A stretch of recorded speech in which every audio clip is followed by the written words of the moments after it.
안녕하세요. 올해로 결혼 5년 차를 맞는 3살 아이 키우는 여자입니다. 결혼하고부터 여태까지는 시댁과 관계가 좋았어요. 하지만 얼마 전부터 상황이 조금 달라지게 되었습니다. 어머님께서 살아계실 때 지병으로 고생이 많으셨어요.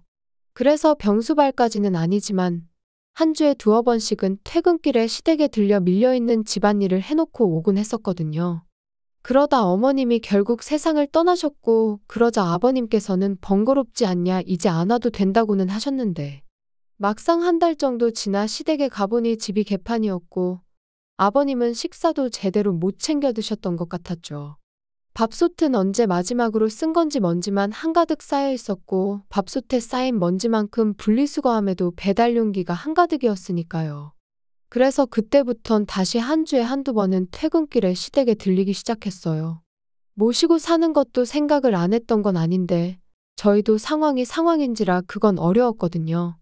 그런데 얼마 지나지 않아 제 회사 일까지 바빠지면서 퇴근길에 들리는 것조차 여의치 않은 상황이 된 거예요. 그리고 처음엔 아버님이 상황을 이해해 주실 줄 알았는데, 언젠가 한 번은 술에 잔뜩 취하셔가지고 시애비를 굶겨주길 작정이냐며 전화에다 대고 난리를 치시더라고요. 그리고 이후로도 그런 일이 몇 번이나 반복되었지요. 그러자 결국 남편이 저한테 아버지를 우리 집에 모시고 오는 게 어떻겠냐고 물어왔습니다. 하지만 아무래도 14평짜리 집에 애까지 있는데 아버님까지 모신다는 건 현실적으로 불가능한 일이었죠. 그리고 지금 일이 이렇게 되고 나니 차라리 그때 모시겠다고 했으면 어땠을까 싶기도 하지만, 아무튼 남편에게는 미안하지만 그렇게는 못하겠다 말했고, 회사가 좀 덜 바빠지면 다시 퇴근길에 한 번씩 찾아뵙는 걸로 하기로 나름의 합의를 봤어요. 그런데 그 후로 3달 정도 지났을 무렵 아버님이 어머님하고 살던 집을 정리하시고 저희 아파트로 아예 이사를 오셨습니다. 그리고 이 모든 일이 사전에 저희랑 상의가 되었던 거라면 제가 이렇게 사연까지 적는 일은 없었을 텐데요. 이미 집까지 구해서 이사를 오신 건데 나가시라고 할 수도 없고. 그래서 상황이 당혹스럽기는 했지만 그동안 퇴근길에 한 번씩 일부러 시간 내서 시댁에 다녀오는 게 부담스러웠는데 이제 적어도 그런 부담은 없겠다고 어떻게든 좋은 쪽으로 생각하려고 했어요. 그런데 아버님이 이사를 오시기가 무섭게 바로 문제가 생겼습니다. 퇴근하고 집에 왔더니 아버님이 저희 집에 와 계시더라고요. 집 비밀번호는 남편을 통해 알아내셨다면서요. 남편은 야근이라 12시는 돼야 올 거라고 말씀드렸는데 아버님은 그래도 기왕 아들 집에 왔으니 얼굴은 보고 가시겠다며 어깃장을 놓으셨습니다. 그리고 저는 그런 아버님께 엎어지면 코 닿을 거리에 사는데 왜 그러시냐 한마디 하고 싶었지만 한편으론 얼마나 적적하셨으면 저러실까 싶어 꾹 눌러 참았어요. 그리고 그 덕에 저는 옷도 편하게 입지도 못하고 제대로 쉬지도 못한 채 벌 아닌 벌을 서게 된 거지요. 이후로 12시가 넘어서야 집에 온 남편을 아버님은 붙들고는 놔주질 않으셨고, 그래서 마침내 집에 가실 때 시계를 보니 새벽 2시가 다 되어가대요.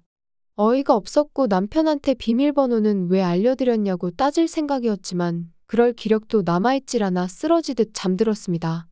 그리고 그 다음 날도 아버님이 제 퇴근 시간에 맞춰서 집에 오시기 시작했어요. 어떨 땐 먼저 들어와 계실 때도 있었고요. 그리고 그런 아버님께 나가달라고 하자니 차마 입이 안 떨어지대요. 남편은 남편대로 그냥 저한테 무조건 미안하다고 사과만 할 뿐, 이 상황을 해결하려는 의지는 없는 눈치였고요. 정말이지 모시지만 않았지 모시고 사는 거나 다름없는 날들이었어요.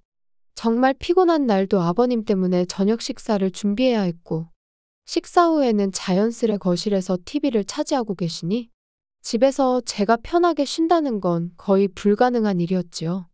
그리고 말이 나왔으니 말이지만 반찬 투정은 또 얼마나 심하셨는지 몰라요. 고기 반찬이 없으면 밥상머리에 풀떼기밖에 없다고 짜증을 내시기 일쑤셨고, 나중에는 아예 내일은 이거 해달라 저거 해달라 메뉴를 정해 통보를 하시대요. 그리고 이런 날들이 3달 넘게 이어지니 정말 정신이 나갈 것 같더라고요.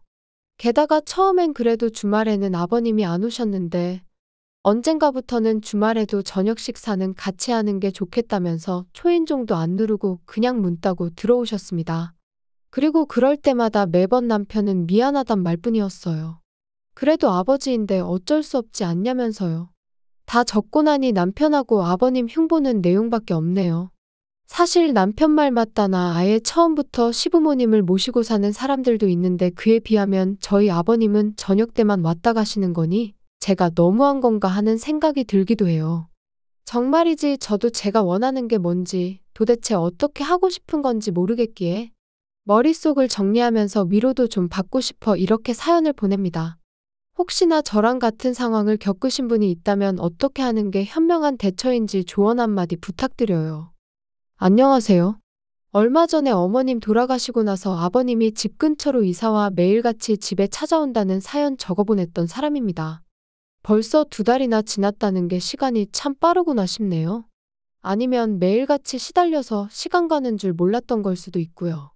잠들기 전이면 항상 제 사연에 달리는 댓글을 확인했었는데 뭐하러 참고사냐며 이혼하란 사람들이 많았어요. 그리고 솔직히 처음엔 사람들이 남의 일이라고 너무 쉽게 이혼 이야기를 꺼내는구나 싶었죠. 이제 와서 말이지만 저한테 이혼이라는 옵션은 아예 없는 거나 마찬가지였어요. 어떻게든 지금 이 상황만 현명하게 넘기면 괜찮을 거라고 생각했으니까요. 그런데 누군가가 남긴 지금 이혼하지 않으면 시아버지 돌아가시는 날까지 그렇게 시달리며 살아야 될 거라는 댓글을 읽었을 땐 뒤통수를 맞은 듯 큰 충격을 받았습니다. 남편하고 한번 허심탄회하게 이야기해보란 댓글도 있었는데 왜 안 해봤겠어요. 하지만 그럴 때마다 남편은 그저 고장난 라디오 마냥 고맙다 미안하다 말뿐이었으니 나중엔 대화도 무의미하게 느껴지더라고요. 아무튼 어찌저찌 마음속에 참을인자 새겨가며 하루하루를 버티고 있었는데 결국 아버님하고 부딪히고 말았네요. 아버님은 평소에도 반주를 즐겨 하시는 분이셨는데 어머님 돌아가시고 나서는 더 자주, 더 많이 드시더라고요. 그리고는 언젠가부턴 저희 집에 오실 때도 술은 잊지 않고 챙겨오기 시작하셨지요. 그리고 그날도 어김없이 제가 어린이집에서 아이를 데리고 퇴근을 하니 아버님이 먼저 와 계셨어요. 무슨 보물단지 마냥 소주 2병을 끌어안고요. 아버님이 아이랑 놀아주신다길래 저는 저대로 저녁 식사를 준비하기 시작했습니다. 그런데 문득 왜 이렇게 조용하지 싶은 거예요. 그래서 거실로 나가보니 세상에 아버님이 안주도 없이 소주를 드시고 계시대요. 게다가 제가 보고 있다는 걸 모르셨는지 아버님이 저희 애 입에다 소주병을 가져다 대시면서 너도 좀 먹어봐라. 음료수야 음료수 그러시는데 너무 순식간이라 이런저런 생각할 겨를도 없었어요. 그냥 너무 놀라서 반사적으로 아버님 손에 들린 소주병을 밀어버렸죠. 그리고 다행히 저희 애가 맛은 못 본 것 같더라고요. 그런데 아버님은 지금 네가 나를 쳤냐면서 고래고래 소리를 지르기 시작하셨습니다.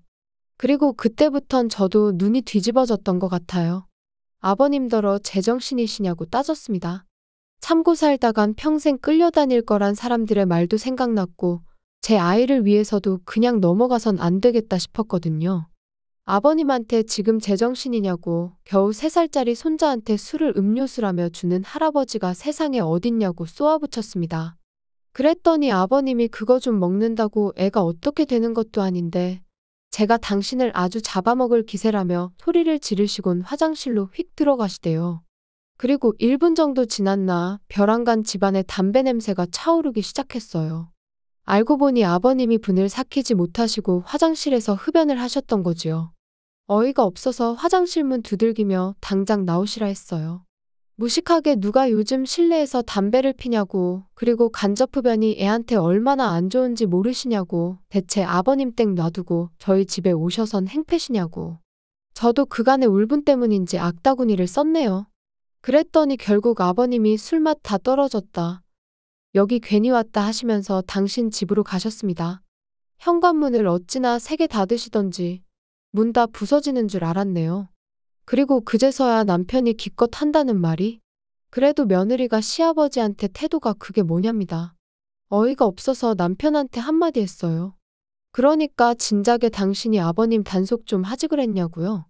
그랬더니 아버지가 애한테 설마 진짜 술을 먹일 생각이셨겠냐면서 장난으로 그러신 걸 텐데 평소에 제가 워낙 아버님이라면 싫어라 했으니 그런 반응을 보인 거랍니다. 장인어른이었으면 그런 식으로 행동하지 않았을 거라면서요. 애를 생각해서라도 큰 소리는 그만 내야지. 싶었지만 어찌나 남편이 뻔뻔하게 나왔는지 몰라요. 잘났다고 하는 말이 얼마나 아버님이 외로우셨으면 이사를 다 오셨겠냐.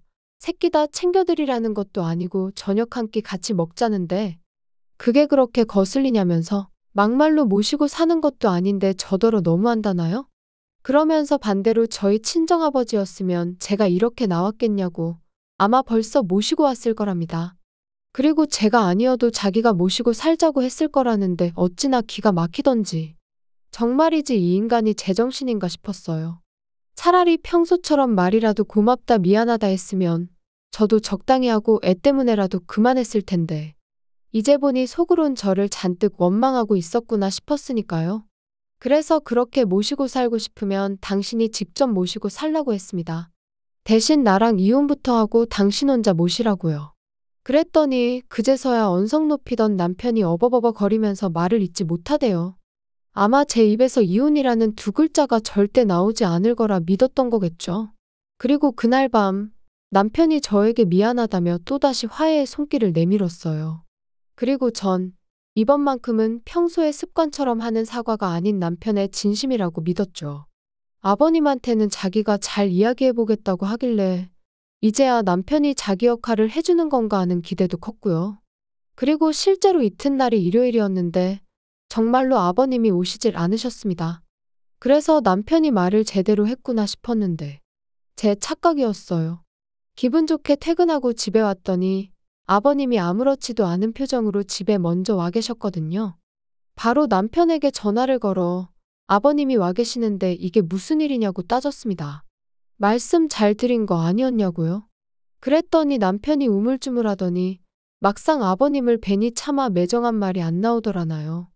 그러면서 그동안 아버님하고 그래도 잘 지내지 않았냐며 저더러 조금만 더 참아달랍니다. 대신 아버님이 애한테 이상한 짓 같은 건 못하게 자기가 단단히 감시를 하겠다면서요. 통화가 끝나고 얼마 지나지 않아 남편이 집에 왔어요. 그래서 남편더러 아버님 옆에 앉으라 하곤 전 그러면 어쩌겠냐고 당신이 원하는 대로 모시고 살라 했습니다. 대신 나는 그동안 친정에서 지내겠다면서요. 그랬더니 아버님이 대번에 부부가 따로 떨어져 사는 게 말이나 되냐면서 무슨 친정 타령이냐고 싫은 소리를 하시대요. 그래서 저도 남편과 떨어져 지내보면서 이대로 남편 없이 살아도 괜찮은 것 같으면 이혼할 생각이라 했습니다. 남편도 저보다는 아버님이 더 필요한 것 같다면서 말이죠. 그랬더니 그제서야 아버님도 심각함을 느끼셨는지 저한테 사과를 하셨어요. 당신이 제 호의를 너무 당연하게 누린 것 같다면서 미안하다고요. 그 후론 아버님이 연락 없이 저희 집에 찾아오시는 일은 없습니다. 다만 엎어지면 코 닿을 거리에 살고 계셨으니 이젠 저희 부부가 찾아뵙고 있어요. 매일은 아니고 일주일에 한두 번 정도 냉장고에 반찬 꽉꽉 채워드리고 오지요. 밥솥도 어떻게 사용하시는 건지 알려드렸고요. 지금도 아버님 앞에서 이혼 이야기까지 꺼냈던 걸 생각하면 마음이 편치는 않아요. 하지만 이제 서로가 서로를 이해하게 되었으니 앞으로 더는 그런 일은 없겠죠? 앞으로 잘해드릴 거예요.